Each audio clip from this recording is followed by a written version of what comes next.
Assalamualaikum warahmatullahi wabarakatuh. Perkenalkan, nama saya Widya Priani dari kelas 9B. Di sini saya akan mempresentasikan tugas IPA tentang sistem perkembangan pada tumbuhan dan hewan. Bab 2. Sistem perkembangan pada tumbuhan dan hewan. Hai teman-teman semua, pada video ini sistem reproduksi pada tumbuhan dan hewan kita akan belajar tentang dua bagian. Yang pertama, reproduksi tumbuh, yang dua reproduksi pada hewan. Di bagian reproduksi tumbuhan secara umum ada dua, yaitu secara seksual yang diberi nama vegetatif atau secara seksual, kata lain generatif. Nah, apa sih yang dimaksud vegetatif dan generatif? Vegetatif, reproduksi vegetatif terjadi karena tumbuhan mampu menghasilkan individu baru tanpa proses fertilasi atau pembuahan. Berbeda dengan generatif. Reproduksi generatif adalah reproduksi melalui proses fertilasi atau pembuahan. Yang pertama kita akan bahas tumbuhan berbiji tertutup atau Angiospermae. 1. Reproduksi vegetatif. Tumbuhan Angiospermae ada dua, yaitu vegetatif alam dan vegetatif buatan. Untuk tumbuhan Angiospermae ada 4, yaitu penyerbukan, fonilasi, pembuahan, fertilasi, penyebaran biji, dan perkecambahan. Teman-teman semua, bagaimana tumbuhan berbiji terbuka atau Angiospermae? Untuk tumbuhan berbiji terbuka ada dua macam. 1. Fase sporotif, yaitu fase ketika tumbuhan berbiji terbuka menghasilkan spora. 2. Fase gemetotif, yaitu fase hidup pada makhluk hidup, di mana pada fase ini terjadi pembekuan gamet sel kelamin. Bagian 2. Ini ada beberapa bagian yang perlu teman-teman perhatikan, ada reproduksi seksual dan reproduksi aksesual, tentunya generatif dan juga vegetatif. Untuk generatif, untuk sistem reproduksi pada hewan itu ada bertelur, ovipar, beranak, vivipar, beranak dan bertelur, ovipar. Beda dengan reproduksi yang aseksual, ini ada tunas, fragmentasi, ertigonesis, dan teman-teman semua, sistem hidup pada hewan ada yang namanya metamorfosis dan metagenesis. Metamorfosis salah satu contohnya adalah kupu merupakan salah satu hewan yang mengalami metamorfosis. Sedangkan metagenesis adalah penggiliran keturunan atau metagenesis adalah daur hidup yang dialami oleh organisme, baik tumbuh maupun hewan, yang untuk setiap fase tahapnya melibatkan individu dengan kandungan genetik berbeda, biasanya tahap haploid dan tahap diploid. Istilah ini umumnya dipakai pada konteks organisme yang termasuk Hypsplastida, ubur-ubur, hewan yang mengalami metagenesis karena pada hidupnya mengalami dua pergiliran keturunan, yaitu fase polip yang menetap di dasar perairan dan fase bedusa yang dapat berenang dengan bebas. Presentasi dari saya, maaf jika ada kekurangan kata. Terima kasih. Warahmatullahi wabarakatuh. Perkenalkan, nama saya Siti Ulansari dari kelas 9B. Saya akan menyampaikan tentang bab 5, listrik dinamis dalam kehidupan sehari-hari. Arus listrik dapat dihasilkan oleh pembangkit listrik seperti generator, arus listrik baterai, aki, acu, dan buah-buahan, terutama buah-buahan yang mengandung asam. Arus listrik mengalir akibat adanya beda potensial listrik dari sumber tegangan. Besar arus listrik yang mengalir dalam suatu rangkaian tertutup sebanding dengan besarnya muatan listrik yang mengalir pada setiap detik. Beda potensial yang ada di dalam buah mendorong elektron untuk bergerak sehingga memicu aliran listrik. Berdasarkan kemampuan bahan untuk mengantarkan arus listrik, bahan digolongkan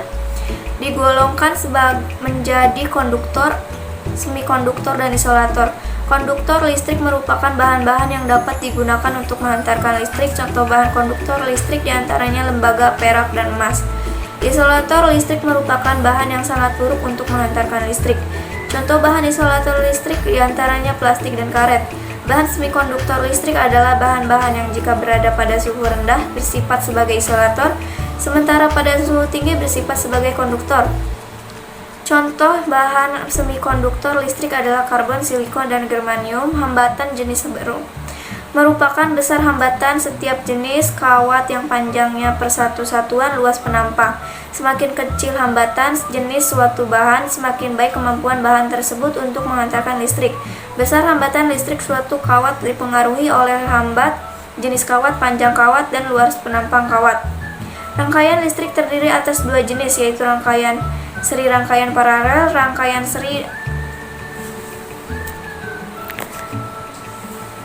Rangkaian seri adalah rangkaian listrik yang tidak memiliki percabangan kabel.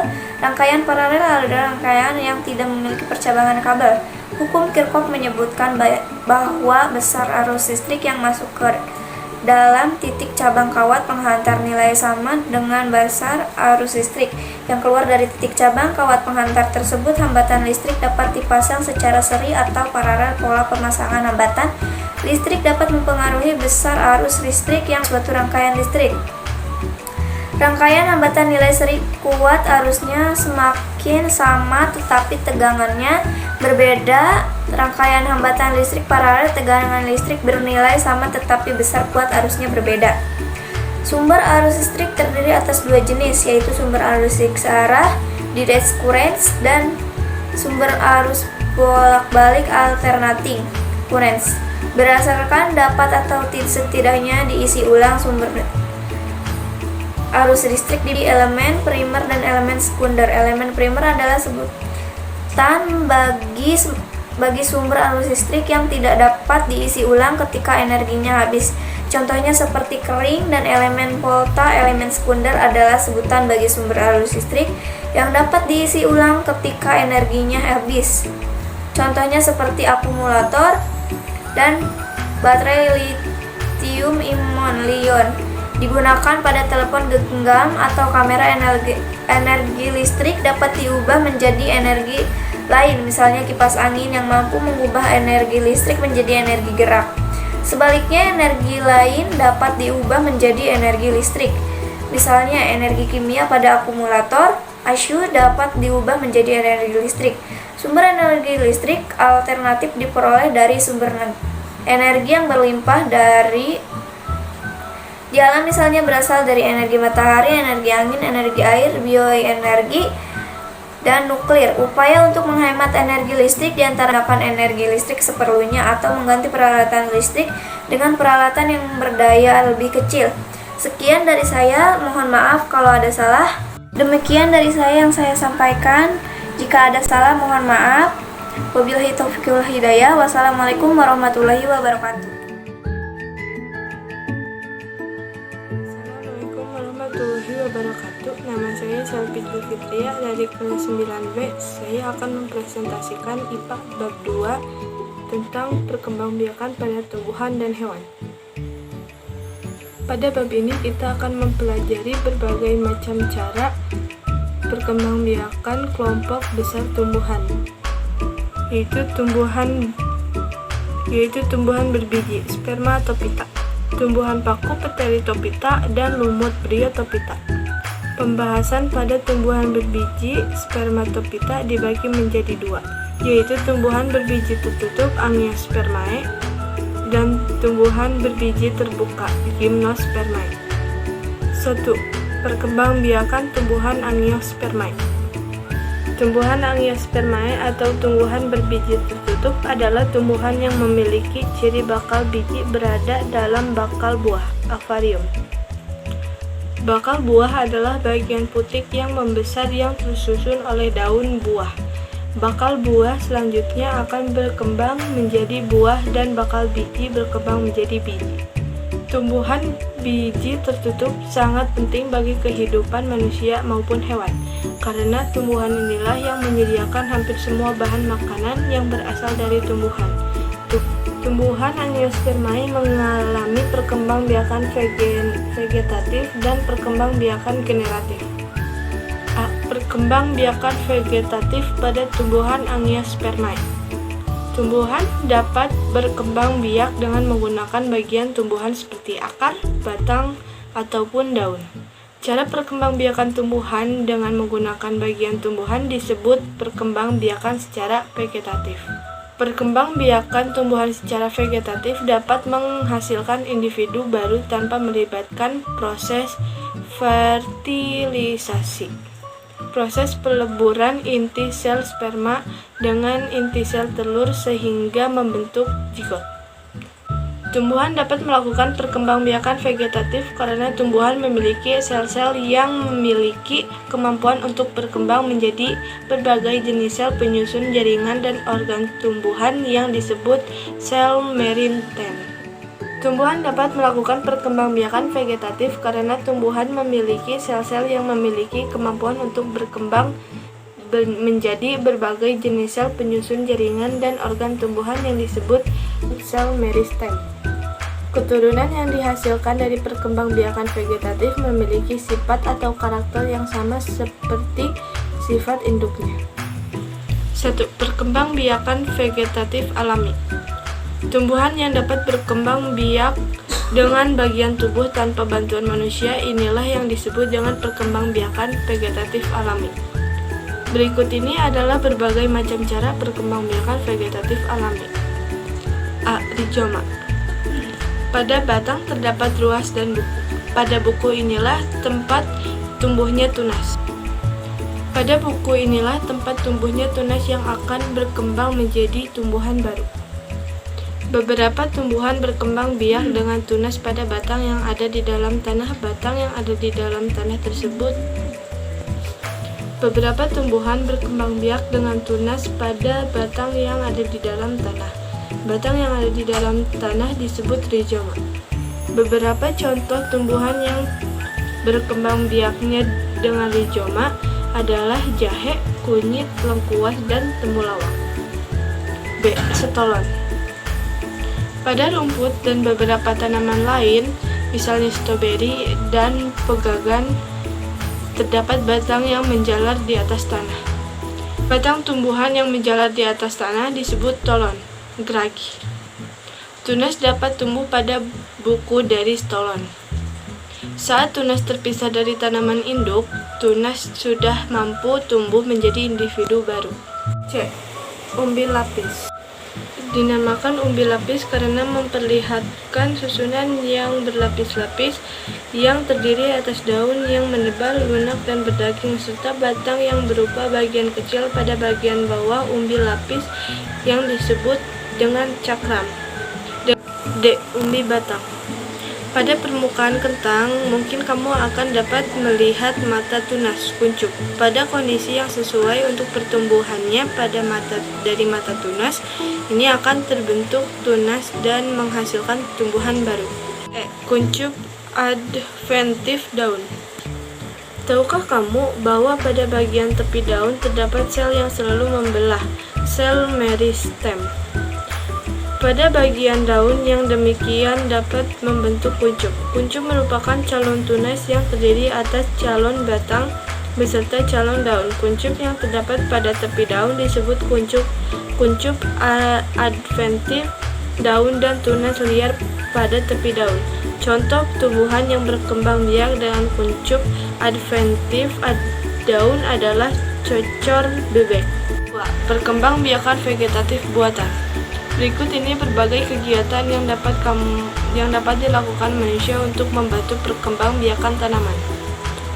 A. Cangkok. Cangkok dapat dilakukan dengan mengelupas kulit suatu batang tanaman berkayu. Apabila bagian kulit yang terkelupas telah tumbuh akar, maka batang dapat dipotong dan ditanam di tanah. Tanaman yang dihasilkan dari cangkok memiliki sifat seperti induk dan cepat berbuah.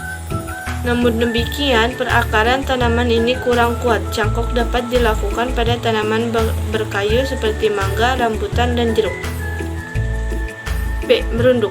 Merunduk dapat dilakukan dengan membenamkan tangkai tanaman ke tanah, sehingga bagian yang tertanam dalam tanah tumbuh akar. Jika akar telah tumbuh, tanaman dapat dipisahkan dari induk. Merunduk dapat dilakukan pada tanaman yang memiliki cabang batang yang panjang dan lentur, misalnya bunga alamanda. C. Setek. Setek adalah cara perkembangbiakan vegetatif dengan memotong, memisahkan dari induk suatu bagian tanaman dan kemudian ditanam untuk menghasilkan individu baru. Misalnya untuk menanam ketela pohon dapat menggunakan batangnya atau disebut setek batang. Tanaman cocor bebek dapat diperbanyak dengan menggunakan setek daun. Tanaman sukun dapat diperbanyak dengan menggunakan setek akar. Petani juga menggunakan teknik setek untuk menanam tebu, rumput gajah untuk pakan ternak, dan pohon seruni. B. Perkembangbiakan generatif pada tumbuhan Angiospermae. B. Perkembangbiakan generatif pada tumbuhan Angiospermae. Pada perkembangbiakan generatif, sel sperma dan sel telur mengalami fertilisasi sehingga terbentuk embrio yang tersimpan dalam biji. Biji dapat tumbuh dan berkembang menjadi tumbuhan baru. Sifat dari keturunan tumbuhan baru dapat diperoleh dari gabungan sifat kedua induk. Hal ini yang menyebabkan sifat keturunan dari perkembangbiakan generatif bervariasi. 1. Penyerbukan polinasi. Lebah dan hewan lain tertarik pada tumbuhan karena warna dari mahkota bunga dan madu yang dihasilkan oleh bunga. Terdapat hubungan yang saling menguntungkan antara lebah atau hewan lain dengan bunga. Lebah dan hewan lain ternyata dapat membantu bunga untuk melakukan penyerbukan. Tumbuhan proses fertilisasi atau pembuahan diawali dengan peristiwa polinasi dan penyerbukan. Saat lebah berpindah, serbuk sari yang melekat pada kaki lebah dapat melekat pada kepala putik. Proses penempelnya serbuk sari di kepala putik disebut penyerbukan polinasi. A. Anemogami. Tanaman jagung dan padi memiliki bunga yang kecil dan tangkai bunga yang mudah bergoyang bila tertiup angin. Tanaman dengan bunga yang berukuran kecil, jumlah bunga banyak dan ringan, serta tidak menghasilkan nektar atau bau merupakan beberapa ciri tanaman yang penyerbukannya dibantu oleh angin. B. Entomogami. Bunga matahari memiliki warna yang menarik dan cerah, yaitu kuning, dan menghasilkan nektar. Ciri yang dimiliki bunga matahari dan bunga yang memiliki ciri serupa sangat menarik bagi serangga, seperti lebah untuk hinggap dan menghisap nektar. Umumnya serbuk sari yang dihasilkan bunga tersebut lengket sehingga mudah melekat pada kaki serangga. Dengan demikian, serangga ikut memindahkan. Penyerbukan yang terjadi dengan bantuan serangga disebut entomogami. Nektar atau madu yang dihasilkan bunga mengandung berbagai karbohidrat, seperti sukrosa, fruktosa, dan glukosa, sehingga mencapai 87%. Selain itu, nektar juga mengandung asam amino, asam organik, vitamin senyawa, aromatik, dan juga mineral. Serangga mencari madu sehingga sumber energi untuk disimpan sebagai cadangan makanan. C. Ornitogami. Ornitogami adalah penyerbukan yang dibantu oleh burung. Tanaman yang penyerbukannya dibantu oleh burung umumnya memiliki ukuran bunga yang besar, berwarna merah cerah, tidak berbau, menghasilkan nektar dalam jumlah cukup banyak, dan mahkota bunga berbentuk trompet, misalnya bunga cangkring atau dadap. Ukuran bunga yang besar berguna untuk menahan berat dari burung, namun tidak semua jenis burung dapat membantu penyerbukan. Salah satu contoh burung yang dapat membantu penyerbukan adalah burung kolibri. D. Chiropterogami. Chiropterogami adalah penyerbukan yang dibantu oleh kelelawar. Ciri-ciri bunga yang penyerbukannya dibantu oleh kelelawar ialah menghasilkan nektar, memiliki warna yang menarik, menghasilkan bau, dan mekar pada malam hari, misalnya tanaman kaktus. E. Anthropogami. Tanaman anggrek merupakan jenis tanaman yang penyerbukannya dibantu oleh manusia. Tanaman yang penyerbukannya dibantu oleh manusia biasanya merupakan bunga yang berumur. Dalam satu pohon hanya terdapat bunga jantan atau bunga betina saja. Seri suatu tanaman sulit untuk bertemu dengan putik, sehingga sulit untuk melakukan penyerbukan sendiri. Selain anggrek, tanaman yang penyerbukannya dibantu oleh manusia, misalnya tanaman vanili dan salak. 2. Pembuahan, fertilisasi. Serbuk sari memiliki inti vegetatif dan inti generatif. Setelah serbuk sari melekat pada kepala putik, stigma yang sesuai berasal dari tumbuhan yang sejenis. Serbuk sari akan menyerap air dan berkecambah membentuk buluh serbuk sari. Buluh serbuk sari tumbuh dan bergerak menuju bakal buah melalui tangkai putik. Inti sel generatif di dalam buluh serbuk sari akan membelah menjadi dua. Dua inti sel generatif tersebut akan berkembang menjadi dua inti sel sperma. Satu inti vegetatif dalam serbuk sari berperan menjadi penuntun gerak tumbuh buluh serbuk sari ke bakal biji. Satu inti sel sperma membuahi inti sel telur, ovum, membentuk zigot, calon individu baru, dan satu inti sel sperma yang lain membuahi inti kandung lembaga sekunder membentuk endosperma dan cadangan makanan. Pada proses ini terjadi dua kali pembuahan sehingga disebut dengan pembuahan ganda. Anemokori. Proses penyebaran biji dengan bantuan angin disebut anemokori. Ciri tumbuhan yang penyebarannya dengan cara ini adalah bijinya kecil, ringan, dan bersayap. Contohnya adalah biji bunga dandelion. Biji yang ringan dan kecil tidak terlalu dipengaruhi oleh gaya gravitasi bumi. Keberadaan sayap pada biji membantu biji mudah terbawa angin. Arah gerak biji mengikuti arah gerak angin. Hidrokori. Proses penyebaran biji dengan bantuan air disebut hidrokori. Ciri tumbuhan yang penyebarannya dengan cara ini adalah hidupnya di dekat daerah perairan, misalnya di pantai ataupun tumbuhan yang hidup di air. Contohnya adalah pohon kelapa dan bakau. C. Jukori. Proses penyebaran biji dengan bantuan hewan disebut dengan jukori. Penyebaran ini dibagi menjadi entomokori, chiropterokori, ernotokori, dan mamokori. D. Antroprokori. Penyebaran biji dengan bantuan manusia disebut antropokori. Proses penyebaran dengan cara ini dapat terjadi secara sengaja atau tidak sengaja. 4. Perkecambahan. Dormasi adalah peristiwa pada saat biji mengalami masa istirahat. Berakhirnya masa dormasi biji adalah ketika biji mulai tumbuh menjadi tumbuhan baru yang disebut dengan tahapan perkecambahan. C. Perkembangan hidup tumbuhan Angiospermae. Perkembangan hidup tumbuhan Angiospermae dimulai ketika terjadi penyerbukan, yaitu jatuhnya serbuk sari ke kepala putik. Setelah serbuk sari melekat pada kepala putik, stigma yang sesuai berasal dari tumbuhan yang sejenis serbuk sari akan menyerap air dan berkecambah dan membentuk buluh serbuk sari. Buluh serbuk sari tumbuh dan bergerak menuju bakal buah melalui tangkai putik. 2. Perkembangbiakan tumbuhan Gymnospermae.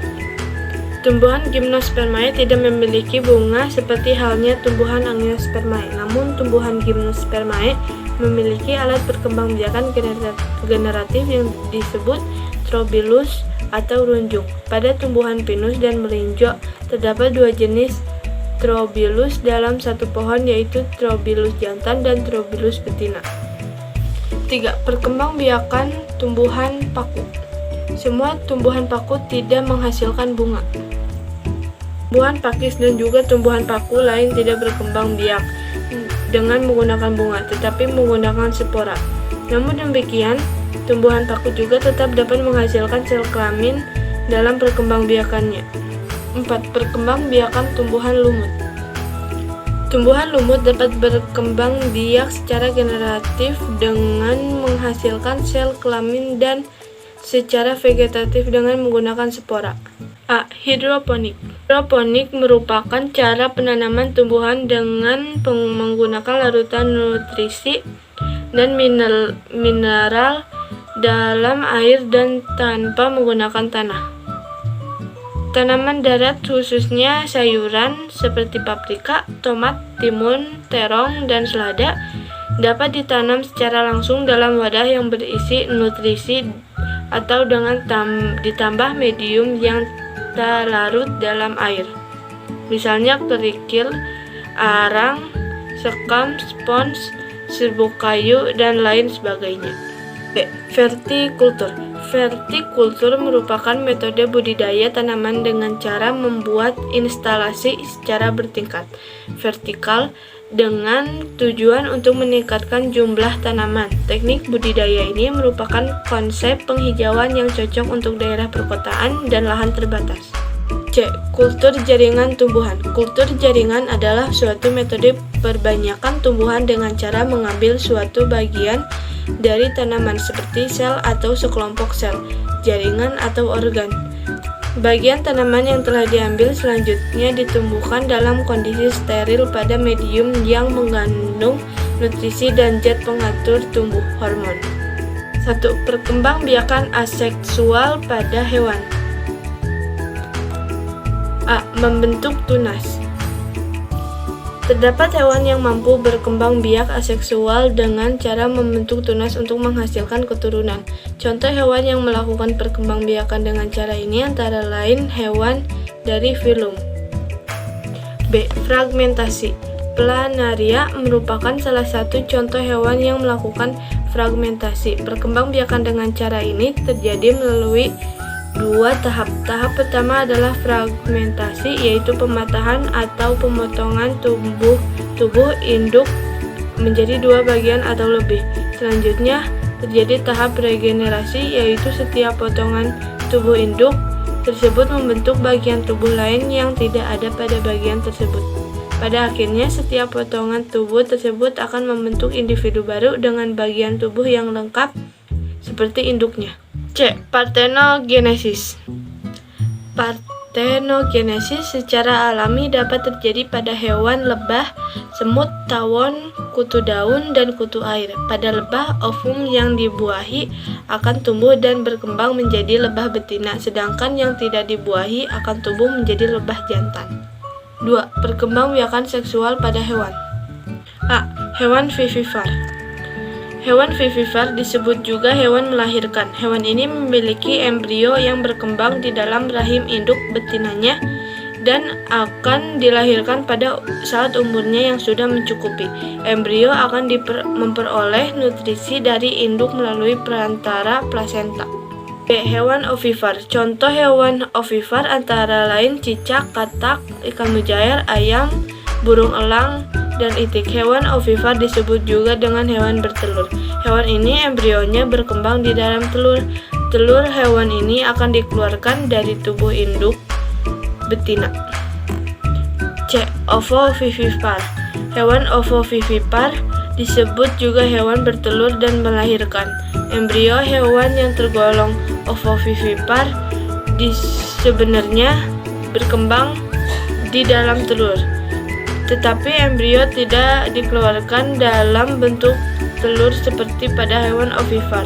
Telur tetap berada di dalam tubuh induk betina. Setelah umur embrio cukup untuk dilahirkan, telur akan menetas di dalam tubuh induk dan kemudian anaknya dilahirkan. Contoh hewan ovovivipar antara lain kadal dan sebagian jenis ular. Sekian presentasi dari saya. Jika ada salah kata, mohon maaf. Wassalamualaikum warahmatullahi wabarakatuh.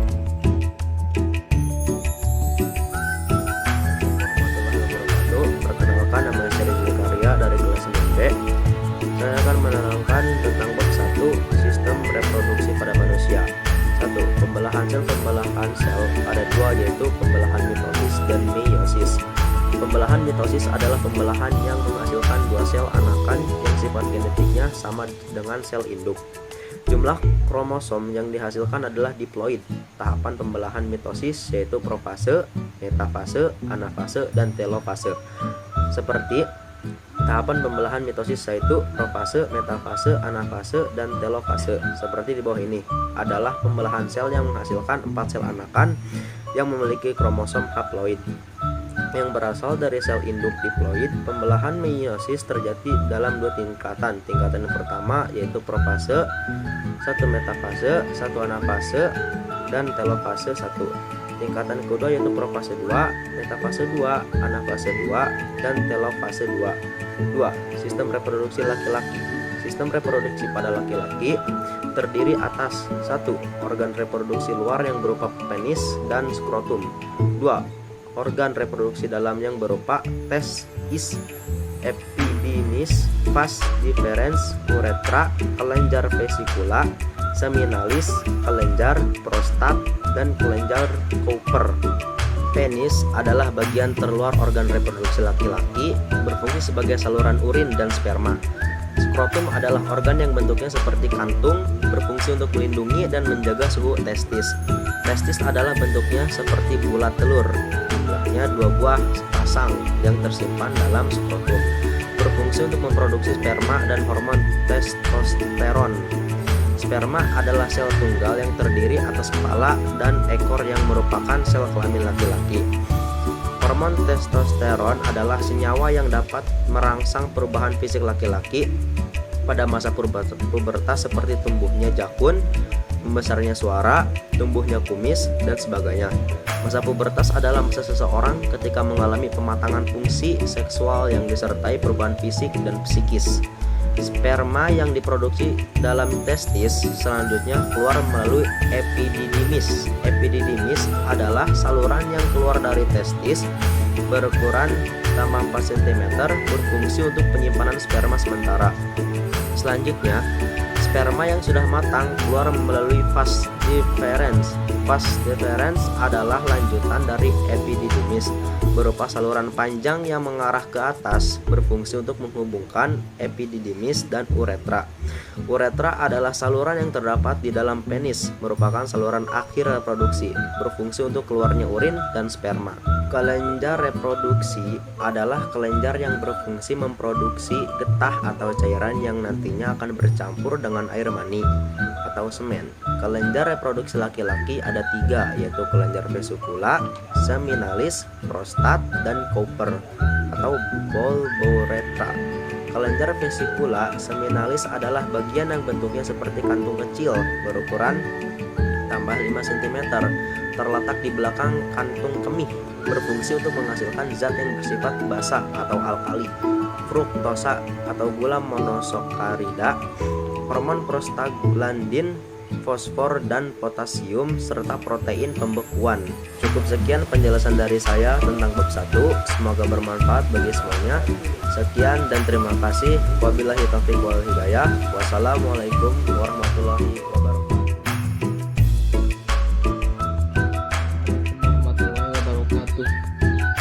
Perkenalkan, nama saya Rito Permana. Saya akan menjelaskan tentang bab 1 sistem reproduksi pada manusia. Dimulai dari A. Pembelahan sel. Sel-sel di dalam tubuh mengalami mekanisme pembelahan untuk berbagai macam fungsi seperti fungsi pertumbuhan, fungsi regenerasi, dan fungsi reproduksi. Secara umum, pembelahan sel dibedakan menjadi 3 macam, yaitu pembelahan amitosis, pembelahan mitosis, dan pembelahan meiosis. 1. Pembelahan amitosis. Pembelahan amitosis biasanya terjadi pada sel-sel sederhana seperti amoeba. Pembelahannya terjadi secara langsung tanpa melalui tahapan-tahapan tertentu. Amitosis berasal dari kata a, artinya tanpa, dan mitosis artinya pembelahan inti, sehingga amitosis adalah pembelahan sel pada organisme yang tidak memiliki membran inti seperti pada organisme prokariotik. 2. Pembelahan mitosis.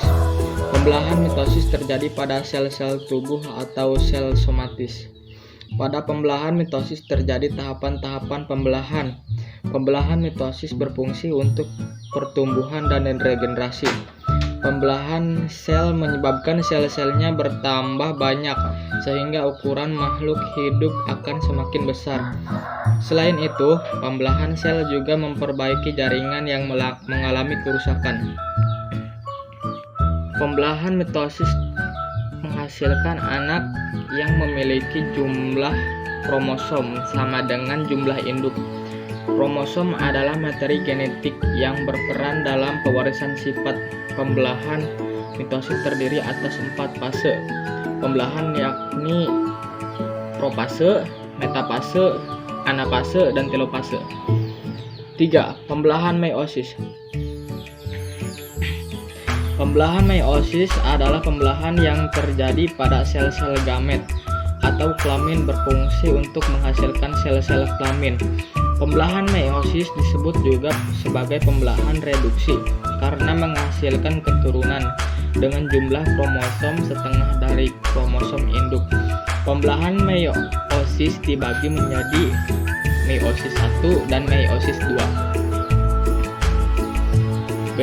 Struktur dan fungsi sistem reproduksi pada manusia. Manusia merupakan organisme hidup yang menunjukkan ciri reproduksi dengan alat-alat reproduksinya.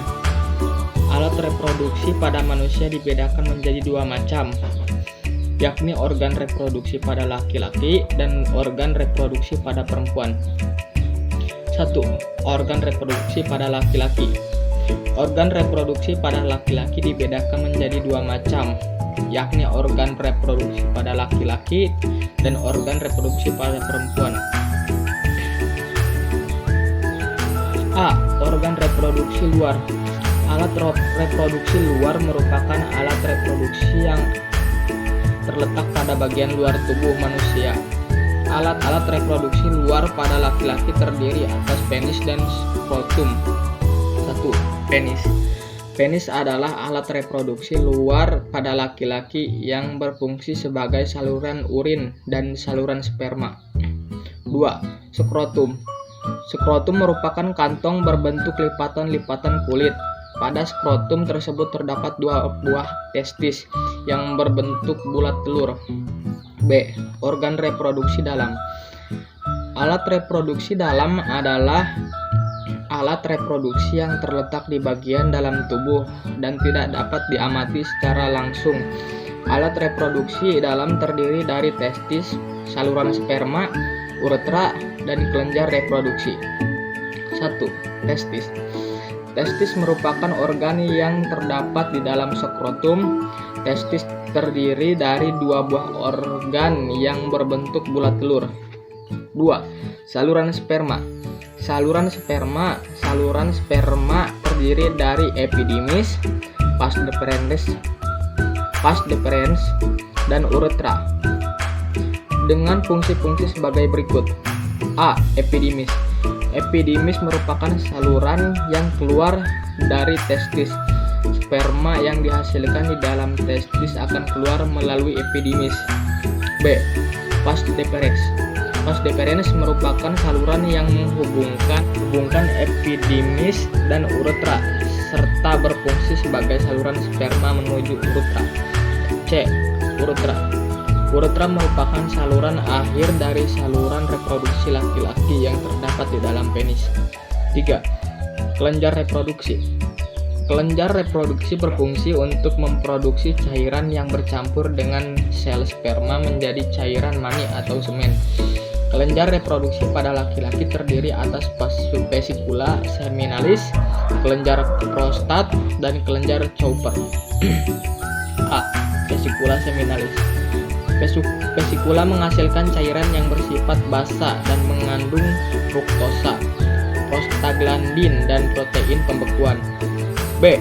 Kelenjar prostat.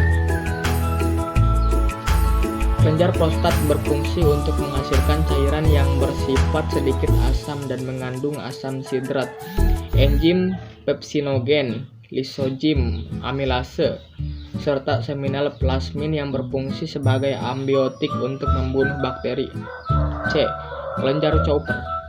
Kelenjar Cowper berfungsi untuk menghasilkan lendir dan cairan yang bersifat basa. 2. Spermatogenesis. Spermatogenesis merupakan proses pembentukan sel-sel spermatozoa. Proses pembentukan spermatozoa terjadi di dalam testis, tepatnya di dalam tubulus seminiferus. 3. Organ reproduksi pada perempuan. Alat reproduksi pada perempuan juga dibedakan menjadi dua bagian, yakni alat reproduksi luar dan alat reproduksi dalam. A. Alat reproduksi luar. Alat reproduksi luar pada perempuan terdiri atas vulva dan labium. B. Alat reproduksi dalam. Alat reproduksi perempuan terdiri dari ovarium dan saluran reproduksi. Saluran reproduksi terdiri dari tuba, fallopi, uterus, dan vagina. Itulah tadi bab 1 tentang sistem reproduksi pada manusia. Kurang lebihnya saya mohon maaf. Saya tutup dengan wassalamualaikum warahmatullahi wabarakatuh. Saya Mika Musa dari kelas 9B. Saya akan menjelaskan bab 2 tentang sistem perkembangbiakan tumbuhan dan hewan. Tumbuhan dan hewan dapat melakukan perkembangbiakan secara seksual dan aseksual. Reproduksi aseksual adalah perkembangbiakan tumbuhan atau hewan tanpa melewati proses fertilisasi. Perkembangbiakan aseksual menggunakan organ tubuh ataupun bagian tubuh hewan ataupun tumbuhan. Reproduksi seksual adalah perkembangbiakan yang melalui proses fertilisasi, yaitu proses peleburan inti sel kelamin jantan atau sel sperma dan inti sel kelamin betina atau sel telur. Reproduksi aseksual alami tumbuhan angiosperma dengan menggunakan rizoma, stolon, umbi lapis, umbi batang, kuncup, dan adventip daun dan anakan. Perkembangbiakan aseksual buatan yang dilakukan melalui cangkok, merundung, menyambung, menempel, dan stek. Perkembangbiakan seksual merupakan cara perkembangbiakan yang melibatkan sel kelamin dan fertilisasi. Perkembangbiakan seksual pada tumbuhan melibatkan sel kelamin yang berupa sel sperma yang dihasilkan oleh serbuk sari dan sel telur yang dihasilkan oleh putik. Reproduksi pada tumbuhan gimnosperma secara seksual melalui penyerbukan dan pembuahan yang terjadi pada Strybilus. Perkembangbiakan aseksual terjadi melalui tunas akar pada tumbuhan pinus dan bulbil pada tanaman pakis saji. Tumbuhan paku atau juga disebut Pteridophyta mengalami tahap gametofit dan sporopit. Perkembangbiakan seksual terjadi pada tahap gametofit, yaitu dengan dihasilkannya sel kelamin. Sel kelamin jantan dan betina yang dihasilkan akan mengalami fertilisasi. Tahapan selanjutnya ialah tahap sporopit, yaitu dimulai ketika zigot hasil fertilisasi akan tumbuh menjadi tumbuhan paku yang dapat menghasilkan spora. Perkembangbiakan aseksual pada tumbuhan paku dapat melalui rizoma. Tumbuhan lumut atau juga disebut dengan bryophyta mengalami perkembangbiakan seksual dan aseksual pada satu kali perkembangan hidupnya. Assalamualaikum warahmatullahi wabarakatuh. Perkenalkan, nama saya Devan dari kelas 9B. Saya akan menerangkan yaitu sistem reproduksi pada manusia. A. Pembelahan sel. Sel-sel di dalam tubuh mengalami mekanisme pembelahan untuk berbagai macam fungsi seperti fungsi tumbuhan, fungsi regenerasi, dan fungsi reproduksi. Secara umum, pembelahan sel dibedakan menjadi 3 macam, yakni pembelahan mitosis, pembelahan mitosis, dan pembelahan meiosis. 1. Pembelahan amitosis. Pembelahan amitosis biasanya terjadi pada sel-sel sederhana seperti amoeba. Pembelahannya terjadi secara langsung tanpa melalui tahapan-tahapan tertentu. Amitosis berasal dari kata a, artinya tanpa, mitosis artinya tanpa, dan mitosis artinya pembelahan inti, sehingga mitosis adalah pembelahan sel pada organisme yang tidak memiliki membran inti seperti pada organisme prokariotik. Tahapan-tahapan pembelahan amitosis antara lain sebagai berikut. A. Informasi genetik berupa DNA akan menempel pada membran plasma induk dan menggunakan diri. D. Ujung DNA baru yang terbentuk menempel di membran plasma pada sisi yang berseberangan. C. Sel akan membesar mencapai 2 kali sel normal, kemudian terjadi pembelahan sel menjadi 2 bagian yang sama. 2. Pembelahan mitosis. Pembelahan mitosis terjadi pada sel-sel tubuh atau sel somatis. Pada pembelahan mitosis terjadi tahapan-tahapan pembelahan. Pembelahan mitosis berfungsi untuk pertumbuhan dan regenerasi. Pembelahan sel menyebabkan sel-selnya bertambah banyak sehingga makhluk hidup akan semakin besar. Selain itu, pembelahan sel juga memperbaiki jaringan yang mengalami kerusakan. Pembelahan mitosis dihasilkan anak yang memiliki jumlah kromosom yang sama dengan jumlah induk. Kromosom adalah materi genetik yang berperan dalam pemisahan sifat. Pembelahan mitosis terdiri atas 4 fase pembelahan, yakni profase, metafase, anafase, dan telofase. A. Profase. Profase menunjukkan adanya penebalan kromatip, memendeknya kromatip. Selanjutnya, kromatip berpasangan membentuk kromosom. B. Metafase. Pada tahapan metafase, nukleus dan membran ini sudah mulai tidak terlihat lagi. Pasangan kromatip akan bergerak bagian tengah inti sel dan membentuk lempeng metafase. C. Anafase. Tahapan anafase ditandai dengan pemisahan kromatip yang bagian stromon, kemudian membentuk kromosom baru. Selanjutnya masing-masing kromosom akan ditarik oleh benang-benang spindel menuju kutub yang berlawanan. Pada akhirnya anafase kromosom hampir sampai ke ujung kutub masing-masing. D. Telofase. Telofase adalah tahapan terakhir bagi proses pembelahan mitosis. Pada tahap ini adalah akan terbentuk 19 sel. Pada tahapan ini kromatip telah sampai di klub-klub yang berlawanan. Kromatip menipis dan memanjang menjadi kromatin. Kemudian kromatin akan membentuk anak inti atau nukleus. Membran inti sel mulai terbentuk di sekitar 2 kelompok kromosom yang terpisah. Sekian dari saya yang menerangkan bab 1 sistem reproduksi manusia. Maaf kalau ada yang salah, kalau ada kekurangan. Saya akhiri. Wassalamualaikum warahmatullahi wabarakatuh.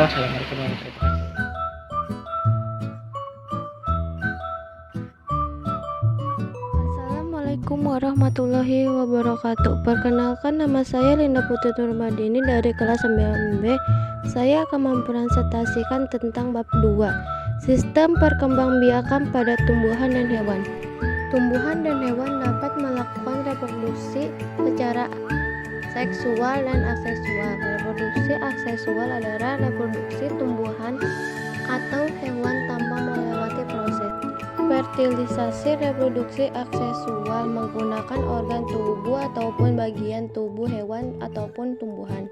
Reproduksi seksual adalah reproduksi yang melalui proses fertilisasi, yaitu proses peleburan inti sel kelamin jantan dan inti sel kelamin betina. Reproduksi aseksual alami pertumbuhan Archaeospermae dengan menggunakan rizoma, kotoran, ubi lapis, ubi batang, kutub adventif, daun, dan anakan. Reproduksi aseksual bahkan dapat dilakukan melalui cengkok, merunduk, menyambung, menempel, dan sekat. Reproduksi seksual merupakan cara reproduksi yang melibatkan sel kelamin dan fertilisasi. Reproduksi seksual pada tumbuhan melibatkan sel kelamin berupa sel sperma yang dihasilkan oleh serbuk sari dan sel telur yang dihasilkan oleh putik. Reproduksi pada tumbuhan Gymnospermae secara seksual melalui menyeburkan dan pembuahan yang terjadi pada Strobilus. Reproduksi aseksual terjadi melalui tunas akar pada tumbuhan pinus dan duri pada tanaman sesaji. Tumbuhan paku mengalami tahap gametofit dan saprotip. Reproduksi seksual terjadi pada tahap gametotip, yaitu dengan dihasilkan sel kelamin jantan dan betina. Yang dihasilkan akan mengalami fertilisasi. Tahapan selanjutnya ialah tahapan saportif, yaitu dimulai ketika zigot hasil fertilisasi akan tumbuh menjadi tumbuhan paku yang dapat menghasilkan spora. Tumbuhan lumut mengalami reproduksi seksual dan aseksual pada 1 kali siklus hidupnya. Reproduksi seksual dengan menghasilkan gamet jantan dan gamet betina, yaitu pada tahap gametofit. Pada tahap sporofit, tumbuhan lumut menghasilkan spora. Reproduksi lumut secara aseksual dapat melalui gamai atau pucuk. Hewan dapat melakukan reproduksi aseksual melalui tunas, fragmentasi, dan partenogenesis berdasarkan cara perkembangan dan kelahiran. Hewan yang bereproduksi secara seksual dibagi menjadi hewan vivipar, ovovivipar, dan ovovivipar. Beberapa hewan dapat mengalami tahap reproduksi seksual dan tahap reproduksi aseksual dalam 1 kali siklus hidup, misalnya Beberapa hewan dapat mengalami metamorfosis atau perubahan struktur tubuh tiap tahap pertumbuhan dan perkembangannya. Metamorfosis dapat digolongkan menjadi metamorfosis sempurna dan metamorfosis tidak sempurna. Teknologi reproduksi